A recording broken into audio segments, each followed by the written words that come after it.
guys, welcome back to my channel. I hope you are having a great day. Today's video is a makeup tutorial on this very bold look that I am wearing right now. I am not sure what happened here. I was going to do a natural coral look. For some reason, things got crazy with my eyes and we ended up with this. But I really like the way that it turned out. This eye looks better than this eye, so I'm just going to talk to you like this the whole time. I put false lashes on again, so I am just like out of my mind over here. I used a bunch of products from my haul that I posted last. If you haven't seen that, I will have a link pop up right here and you can go and watch that. But I have a lot of stuff that I got from CVS, Walgreens, Ulta, and Sephora that I used in this makeup tutorial so that you guys could see them in action. So if you would like to see how I got this makeup look and see some of those products in action that I mentioned in my last haul, then just keep watching.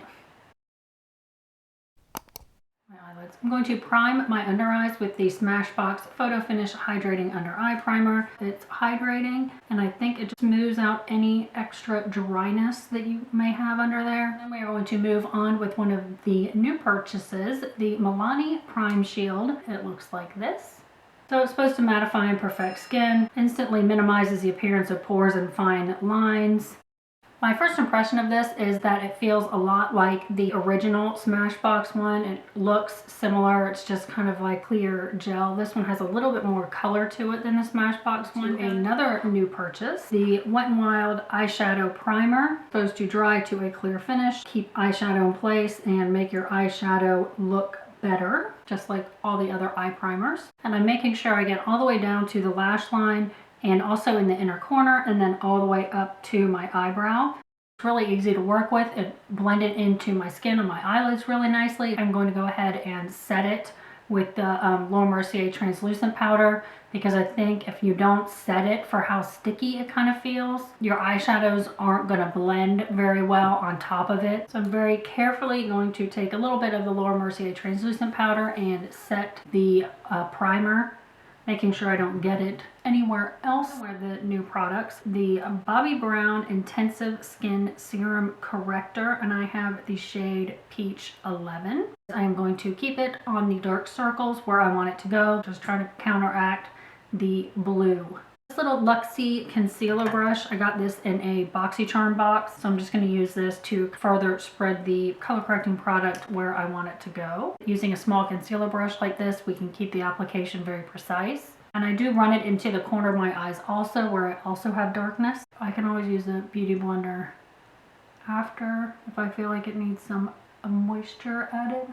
So my first impression of this, it is a lot drier than I thought it was in the store. I thought it was going to be a lot creamier and it's definitely not. So I'm not saying that's good or bad. I'm just saying that my first impression is I thought it was going to be kind of more serum-y, liquidy than it is. I'm going to use the Milani Conceal and Perfect 2-in-1 foundation and concealer in the shade Warm Beige. I'm going to apply a layer of it with this Vasanti foundation 3 brush. So I'm just going to put some on the back of my hand. It is thick. I put 2 pumps on the back of my hand and it is not moving. And I'm just gonna brush it on. This says it is medium to full coverage. It's a lightweight oil-free formula, long-wearing, water-resistant, and sweat-proof. 2-in-1 foundation and concealer.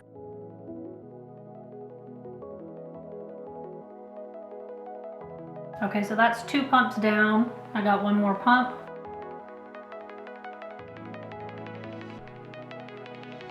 First impression of the new Milani foundation is I generally like it. It does feel lightweight. It doesn't feel like super heavy on the skin. It blended easily, even though it is really thick. I didn't really have a problem blending it out.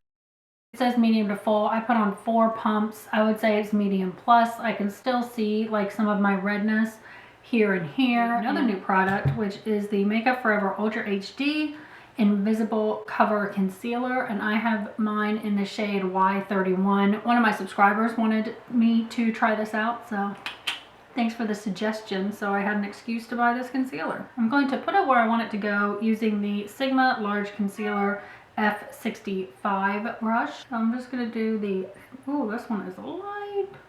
Uh-oh. Didn't look this light in the store. Darn Sephora and their weird lighting. I'm just putting it in all the typical spots. Down the middle of my nose, my cupid's bow, my chin, bottom of the lip, up on the forehead. I'm going to blend it out using this Real Techniques sculpting brush. I definitely like this concealer. It blended really, really well. I think it has pretty good coverage. I'm usually really light-handed with my concealer. You just can't pack concealer on when you're in your 40s like you could when you're in your 20s. I think you could definitely build this up more than I'm going to set directly on my dark circles with the Bobbi Brown Brightening Powder in the shade Peach. So this will help counteract the dark circles. I'm going to use my Real Techniques setting brush to do that. First impression of that powder is I love it. It is super lightweight. A lot of times I'll have a concealer on and the concealer looks great, and then I put the powder on top of it and it looks like a dry, scaly, hot mess. This powder did not do that, and I think it also helped counteract the dark circles, which is good because it was expensive, so if I didn't like it, it was going back. The rest of the triangle and the rest of the concealer, I am going to use this new Wet n Wild contour palette, the Caramel Toffee. I'm going to use the yellow shade, and I'm going to mix it with the peach shade out of this Wet n Wild All Over Glow palette, using this Sigma Tapered Face F25. I'm going to take a little bit of the banana, a little bit of the peach, and then I'm going to go to town. This is the same thing that I will do a lot if I use the Shade and Light palette by Kat Von D. I'll mix the lighter peach shade and the yellow shade in that palette to set the rest of my concealer. I'm going to set the rest of my face using another new product, the Milani Prep Set Go Transparent Face Powder. And I'm just going to use my Sigma large powder brush. This Milani Prep Set Go, it went on evenly, it went on fine. I'll have to see how it wears, but you know, so far so good. We are going to move on to brows, and I have two new products. I have the Benefit Instant Brow Pencil in the shade Medium, and then I'm going to use the new Urban Decay Brow Tamer Flexible Hold Tinted Brow Gel in the shade Warm Brown. So I already did this eyebrow, and I can go ahead and tell you that I do not like this Benefit brow pencil. It is too thick on the end. It's too creamy, so the end just gets worn down really, really quickly. I sharpened it with my Urban Decay pencil sharpener, and you can't get like a fine enough point to it to get like a precise eyebrow color application. It really just is not good. I can't get it to fill in my tail evenly because it gets caught up on the hairs, and it won't get on the skin because the tip is just way too fat. So now I'm going in with the Urban Decay Brow Tamer. The tail of my eyebrow looks like I have mange. I've got a mangy eyebrow. We are going to go ahead and bronze up the face. I'm going to contour first using the contour shade of the Wet n Wild palette. And I'll use my Sigma Small Contour F05 brush. And I'm going to make the contour face so I can see where my cheekbones are. And I'm just going to blend up using small circular motions. I'm going to put a little bit up on my forehead and a little bit on my chin. First impression of this is it blended out really well. You saw that I put that line on and it was really, really strong. So it blended well. I'm not sure about the color. I think it's okay, but I don't think it's my favorite. So I'm going to add some bronzer, and this is my new Smashbox Warm Matte Bronzer. Looks like this. I'm going to use this Morphe B27 brush. This is a boar's head brush.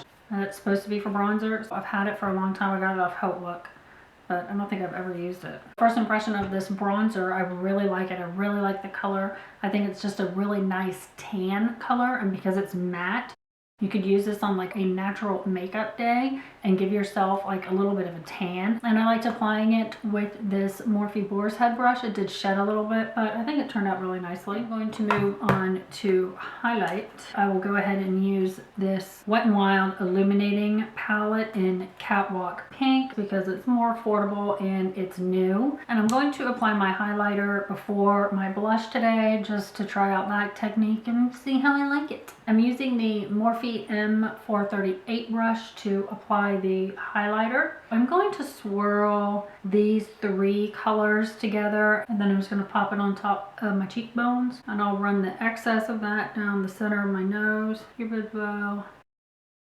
So it came out more pinky than a highlight that I would typically use. But if you like a pinky highlight, this one is pretty.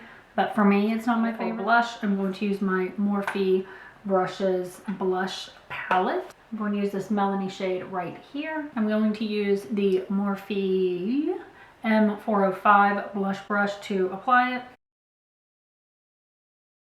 Before we move on to the eyes, I'm going to carve out my cheekbones, and I'm going to use the banana powder in this again and my Sigma tapered face again. And I'm just going to put a tiny bit of the banana powder on there, and I'm just going to carve out my cheekbones. I'm going to set all that with the Makeup Forever Mist and Fix.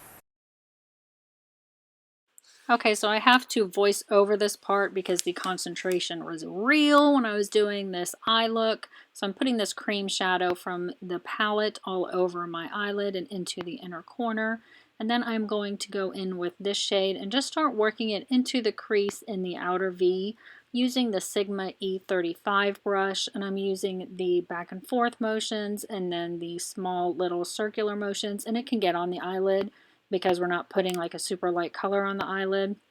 And then I'm working it into the outer V with this MAC brush and buffing it out because it wasn't getting quite intense enough for my liking. And then I am putting it on the lower lash line also and making sure it is connected on the outside. And then I'm going in with the next orange shade and working that into the outer V also and the crease, and trying not to cover up the shade that we just put down. We're just starting to add a little bit more dimension to the look. And this is the MAC 217. And then I am putting it on the lower lash line as well and making sure it is connected on the outside as well. And then I will just buff out the edges real quick. And then I'm going to go in with a darker shade, and this is going to kind of soften up the orange that was on there so it's not so orange, and this is really going to warm up the look. And we're just working it in the outer V and the crease again, also trying not to cover up all the other eyeshadows. And this is the MAC 217 or the Sigma E25. I think it's actually the Sigma E25. And then I like to use the pencil brush to make sure it gets on the upper lash line, and then I'm putting it on the lower lash line and making sure it is connected on the outside and buffing again. And then I'm using this gold shade, and I sprayed MAC Fix Plus on the MAC 242 brush. And if I did this look again, I don't think I would spray MAC Fix Plus on it because it was really kind of a pain to blend it out at the upper edge of the crease. The part where the gold met the brown on the lid was fine. You could just kind of use like little swiping motions, but like I am here. But the crease portion really was kind of a pain, so I ended up using this darker kind of bronzy shade that's in the palette to kind of blend the two together, and that worked really well. And I'm glad I did that because I think it kind of added a little bit of oomph to the look to use that shade to kind of blend out the edge, because it was just not blending without it. I am going to highlight my brow bone and inner corner using this shade right here. And I do like to bring the highlight a little bit up onto the eyelid and then down the inner corner and then up on the brow bone. I just kind of buffed it out. I'm going to do my eyeliner with the Maybelline Eye Studio Blackest Black Gel Liner and my Sigma Winged Liner Brush. So when I do gel liner, I do like to use these short little motions that you're seeing here. I just find it easier. And for this look, I really was trying to make the eyeliner more cat eye. So I was trying to extend it here. Well, I'm not trying to, I'm extending it here. That's what I'm showing you. And then on the inner corner, I try and make it really thin. And then when you get to the tear duct, you just have to work in like really small controlled motions so it doesn't get out of control, and just work it down and just follow basically the shape of your eye, whatever the shape of your eye is, to bring it in the tear duct. And then I'm kind of putting the excess on the lower lash line. I didn't put product on the brush for this because I didn't want it to be too strong. So I'm just kind of trying to push it into the lashes And then I'm going back and kind of buffing it onto the waterline as I push it into the lashes. And then to perfect the flip out here, I'm just gently pulling on my eye. It just makes it easier for me to apply the eyeliner that way, and then also to fix the top lash line to make it more perfect. It's just easier for me to kind of gently pull on my face here and then use these short strokes. I'm going to prep my eyelashes for fall season. I'm not going to forget this time. And I'm using the Blink Black Lash Primer in Jet Black and the Loreal Voluminous Carbon Black Mascara. So I'm going to put this Blink one on first.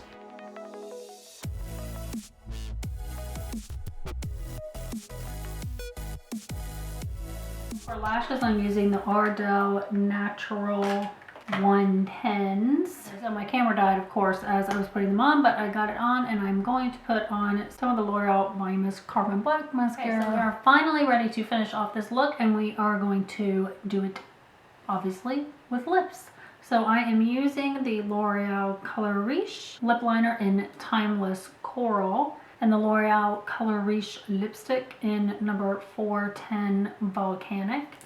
And then, because 2 lip products is not enough, I am going to top it off with Buxom's Creamsicle. So let's get started.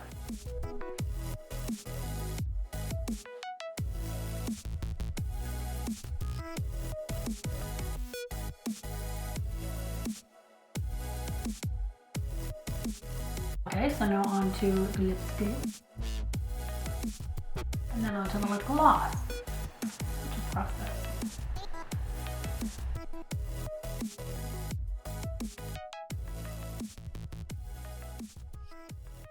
So that is it for this very bold makeup tutorial. I hope you liked it. If you did, please give it a thumbs up. Don't forget to subscribe if you haven't already. And like always, all the information for everything I use will be in the description box below. So be sure to check out the description box. There'll be links to my social media down there, my Instagram, my Twitter, my Snapchat, and my Facebook.